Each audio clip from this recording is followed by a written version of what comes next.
Welcome to Life Stories, where we share real, raw tales of life's most unexpected twists and turns. Today, we bring you a story of betrayal, manipulation, and the ultimate lesson in cutting ties with toxic people, no matter how close they are. Imagine a family member who shows up at your doorstep, demanding half your salary with a fake contract, and then spirals into a series of desperate attempts to take what isn't theirs. This is a story about standing your ground and learning when to walk away. Subscribe to our channel to start today's story. And don't miss the important lessons that come with it. It had been a long day already. I was in the middle of reviewing an important contract at the office. The hum of fluorescent lights overhead creating a kind of calm that always helped me focus. My assistant had just come in to hand me a few final details. And I was preparing to wrap up when I heard the unmistakable sound of my office door slamming open. I didn't even need to look up to know who it was. Mark, my cousin, the one person in the family whose name alone was enough to make everyone around him wince. He strode in as if he owned the place. A confident grin plastered on his face like he had all the time in the world. It had been years since I'd seen him. And truthfully, I had no idea what had brought him to my office. To be honest, I hadn't missed him. Mark was always trouble, always had been. Long time no see, cousin, Mark said, like we were old friends catching up. I didn't even respond, just raised an eyebrow as I looked at him, my fingers still tapping away at my laptop. He didn't care. Instead, he dropped a thick folder onto my desk and without missing a beat, announced, "Since you're family, you should hand over half your salary to me."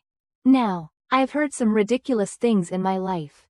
But this took the cake. I let out a laugh, not a polite chuckle, but a full-on, belly-deep laugh that I couldn't hold back. It felt good. I mean, who wouldn't laugh at something so absurd? Half my salary? To him? My cousin who hadn't worked a proper job in years? Who had been mooching off relatives? Borrowing money without ever paying it back? But Mark didn't laugh. Not even a little. Instead, he just slid a piece of paper across the desk. His face as serious as a judge presiding over a court case. I looked down at it, still unable to fully grasp what was happening. It was a contract. A fake contract. It was laughable. Really. The paper claimed that, as his cousin, I was legally obligated to transfer 50% of my income to him every month. I stared at it, incredulous. Was he serious? I half expected him to burst out laughing too. But no, he stood there, arms crossed, chin lifted, wearing the kind of smug expression that made my blood boil. I pushed the paper back across the desk, feeling the weight of disbelief settle over me. "Get out, Mark," I said, my voice cold and firm. I wasn't in the mood for this nonsense. But Mark didn't move. He just stood there, smiling his self-satisfied smile, like he had me cornered. "I spoke to a lawyer," he said, his voice oozing with confidence. "This is legally binding. You can't just ignore it." Legally binding. I could hardly believe my ears. There was no way this was real. Mark had always been the kind of guy who played people. But this was a whole new level of delusion. I couldn't even find the words to respond at first. I mean, who would even think something like this could be real? "You can't be serious," I managed to say, struggling to keep my voice steady. "I am serious," Mark replied, grinning. "You make 6 figures, don't you? That means you can afford it. It's only fair." This was the part where I almost lost it. Who did he think he was? The audacity of this man, to stand there, telling me that my hard work should go to him because we shared the same blood? That my success should be his, by some twisted idea of family loyalty? I could feel my patience snapping, the rage building up inside me. I was about to tell him to get lost and never come back when, just as if on cue, my boss, Mr. Johnson, walked in. Mr. Johnson was not a man you messed with. In his early 60s, with silver hair and a piercing gaze, he could silence an entire room with just one look. Mark turned, startled, but didn't back down. He was still puffing out his chest as if he were in control of the situation. "This is a private matter," Mark said to Mr. Johnson, trying to take command. This is between family. Mr. Johnson raised an eyebrow and shot Mark a look that could have frozen water. Family or not, he said, his voice calm but cutting. You have no legal right to be here. And you certainly have no business extorting my employee. I thought Mark might back down at that point. But no. Instead, he scoffed, as though Mr. Johnson's words meant nothing. This is a civil agreement, he insisted, still holding that fake contract like it was a golden ticket. Mr. Johnson didn't flinch. No, he said smoothly. What you're doing is trespassing in my office. Attempting financial coercion, and quite frankly, embarrassing yourself. His tone was firm. Now, leave. Mark's jaw clenched, and I could see the wheels turning in his head. He was trying to figure out how to salvage this train wreck. But then, because he was the kind of person who thought he could always get his way, he did something so unbelievably stupid that even I didn't see it coming. He grabbed the contract, marched over to Mr. Johnson's desk, and tried to present it to him like it was some sort of legitimate legal document. You should encourage him to honor family commitments, Mark said, his voice smug as ever. Mr. Johnson didn't even blink. Get him out of here, he said to the security staff standing just outside the door. It was like a switch flipped. Mark hesitated for a moment, like he might argue, but then, when he saw the security approaching, he snatched the contract back, gave me a glare that could have set the room on fire, and stormed out. I stood there for a moment, stunned. My heart was still racing, my mind reeling from what had just happened. I had no words for what I'd just witnessed. Mark's gall, his sheer entitlement, had left me speechless. Mr. Johnson turned to me with a knowing look. You need to handle that, he said simply. He was right, of course. I knew Mark well enough to know that this wasn't over. Not by a long shot. I spent the rest of the day in a daze, replaying the scene over and over in my head. The audacity, the sheer entitlement of Mark, waltzing into my office, demanding half of my salary like it was his birthright. It wasn't just absurd, it was shocking. I dealt with Mark's behavior all my life. But this felt different. This felt like the breaking point. When I finally left the office that night, I was still shaking my head in disbelief. Mark's audacity had been off the charts. But deep down, I knew this wasn't the last I'd hear from him. He was the kind of person who couldn't accept rejection. Mark didn't just want money, he wanted control. And if he didn't get it the first time, he'd find another way to manipulate and scheme until he did. The next day, my phone buzzed with a message. I glanced at the screen, half expecting it to be a follow-up from my assistant. But instead, it was a text from Mark. You embarrassed me today. Big mistake. I'll give you one chance to fix this. Send me $5 by Friday and we'll call it even. I stared at the message in disbelief, not quite sure whether to laugh or be angry. $5? As if that would somehow make all of this go away. But then, just as I was about to delete it, another message popped up. If you don't, I'll be forced to take legal action. I took a deep breath, trying to remain calm. Mark didn't have the guts to follow through with any of this. He was just trying to scare me into paying him off, hoping I'd buckle under the pressure. But I wasn't about to give in. I blocked his number and moved on with my night, refusing to let his nonsense take any more space in my head. But Mark wasn't done. Of course, he wasn't. 2 weeks later, I received a letter in the mail. At first, I thought it was some kind of prank. I almost tossed it in the trash without even looking at the return address. But curiosity got the better of me, and I opened it. To my shock, it was a lawsuit. Mark had actually gone through with it. He claimed that we had entered into a verbal agreement, that I had promised to financially support him.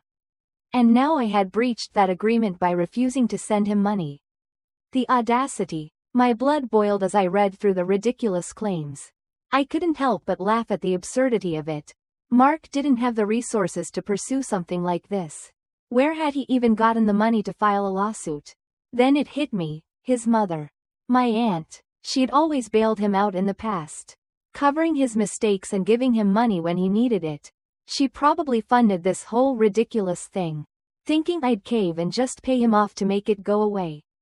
I called my lawyer, Scott, who had handled all my contracts for years.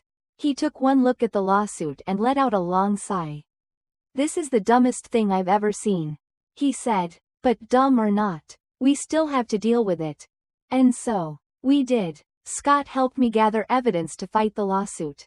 And we began to prepare for what I thought would be a long and tedious legal battle. But that wasn't the worst of it. No, Mark had another trick up his sleeve. He took his tantrum to social media. He started posting on Facebook about how I was a greedy corporate sellout who refused to help family in need. He made videos, crying about how I had betrayed him, saying I had promised to lift him up when I became successful. He played the victim perfectly, twisting the narrative to make me look like the villain. It wasn't just embarrassing, it was infuriating. Soon, mutual family members started calling and texting me. They were furious, accusing me of being selfish, of abandoning family in their time of need. "How could you do this to your own cousin?" one of them wrote. "Nathan, as he was calling himself now, says you promised to help him. Are you really that heartless?" I couldn't believe what I was reading. They didn't know the real Mark. They didn't know the years of mooching, the lies, the scams, the deceit. They didn't know the long trail of destruction he'd left behind. And now, he was pulling them into his web of lies. But things were about to get worse. Mark showed up at my office again. This time, he had a camera. He wasn't just trying to guilt trip me over the phone. He was going to make a public spectacle of me. I was sitting at my desk when my assistant buzzed me. "Sir, he's back," she said. I stood up, already knowing who she meant. I walked to the reception area. And there he was, Mark, holding his phone up, recording me like he was about to expose some great scandal. "There he is," he shouted, his voice high and dramatic. "The cousin who abandoned his own blood." I sighed, already tired of the theatrics. "Mark, leave," I said, keeping my voice calm, but firm. He pushed the phone closer to my face, the lens almost touching my nose. "Tell everyone why you refused to help me," he shouted. "Tell them why you're making me suffer." I stayed calm, even though the anger inside me was boiling. "Security is on the way," I said, my voice steady. "If you don't leave now, you'll be escorted out." Mark turned the camera on himself, fake tears streaming down his face. "He used to say we were brothers," he sniffled, looking at the camera. "Now he won't even look me in the eye." And then, just as the situation was escalating, Mr. Johnson walked in. Without missing a beat, Mr. Johnson looked at Mark, then at me, and without saying a word, simply nodded to the security staff standing just outside the door. Security arrived moments later, and Mark, still shouting and flailing his arms, was dragged out of the building kicking and screaming. But it wasn't the security staff that made this moment significant. It was what happened next. One of my coworkers had recorded the entire scene. And that video? It went viral. The video spread like wildfire. I had barely wrapped up my workday when my phone began buzzing incessantly. Notifications flooded in from family members, colleagues, and even old friends. They had all seen the video of Mark's meltdown. The absurdity of his behavior was now out in the open for everyone to see. And I couldn't help but feel a strange mix of relief and guilt. For the first time, people were starting to understand the kind of person Mark really was. They saw the entitled, manipulative man who tried to extort his own family. And the sympathy began to shift, at least among the people who had a clear view of the situation. But then, there were others, some relatives, people who had always chosen to ignore Mark's flaws, began calling me even more aggressively. "How could you let him get to this point?" one of my cousins texted. "You're the one with money. How could you leave him out there to suffer like that? You're his family." I stared at the message in disbelief. I wasn't going to let them manipulate me. I wasn't going to let Mark win with his sob stories. But it still stung. The whole family dynamic was in disarray now. People I had trusted were starting to question me, painting me as the villain because I didn't hand over what Mark wanted. It felt like a strange, twisted version of a family reunion, with everyone playing their part. No matter how misguided, I tried to push it all out of my mind. But Mark wasn't done. Oh, No, he was far from it. A week passed, and I thought I could finally breathe.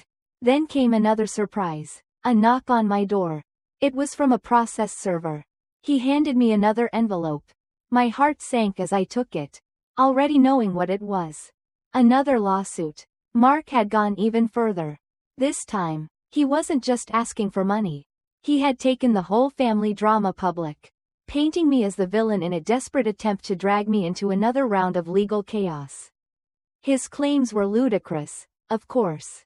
He said I had broken a verbal contract, that I'd promised him financial support, and that I was now the one who owed him money. But what made this time different was the sheer level of desperation in his tone. What made it worse was the way he had positioned himself as the victim. There were videos of him circulating on social media, talking about how I had abandoned him when he needed me most. They were manipulative, of course, and anyone with half a brain could see through them. But that didn't matter. The family I had once trusted was now torn in two, and I had to somehow navigate through the wreckage Mark had caused. One evening, I sat at my desk, exhausted from the emotional turmoil, when my phone buzzed again. Another message from Mark. "You've made a huge mistake. You'll pay for this. I'll make sure of it." It wasn't the threat that bothered me. It was the coldness behind it. Mark was so used to getting what he wanted that he couldn't fathom why I wasn't caving to his demands. And I wasn't going to. No matter how many legal threats, public tantrums, or manipulative messages he sent my way, I wasn't going to back down. But I knew he was relentless. I knew this wouldn't end until he had been stopped once and for all. And it wasn't just the lawsuits or the endless drama that I had to contend with. No, this time, Mark was about to make one final, desperate move that would change everything. That afternoon, my assistant buzzed me again. "Sir, there's someone here to see you." I looked up, already knowing who it was. Mark. He wasn't just in my office this time. He was standing at the front desk with a camera. He had turned the situation into a spectacle, filming himself as he stormed in, yelling about how I had betrayed him, how I was the one who had broken family ties. His voice echoed through the lobby, and I could hear his ranting from the other side of the door. This time, it wasn't just about the money anymore. It was about control. He was trying to manipulate me into submission once again, hoping to break me down with his theatrics and victim mentality. I stepped out of my office to face him, heart pounding. The moment I opened the door, he shoved the camera in my face, his voice dripping with faux sorrow. "Tell everyone why you're turning your back on family," he shouted. "You used to care about me. Why don't you care anymore?" I didn't flinch. "Mark, leave," I said firmly. "You need to go, or I'll have security escort you out." But Mark wasn't done. He started pacing in the lobby, continuing to scream into the camera. I wasn't going to give him the satisfaction of a reaction, but my patience was wearing thin. That's when Mr. Johnson entered the scene. He walked in with his usual, no-nonsense attitude, his eyes immediately locking onto Mark. Without saying a word, he motioned to security, and in an instant, Mark was pulled from the building, thrashing and yelling. But it was over. He was out. Later that day, I received more texts, some from family members, some from colleagues. People had seen the video, and the backlash against Mark was swift. The truth was finally out. His behavior, his manipulation, and his entitlement were exposed for everyone to see.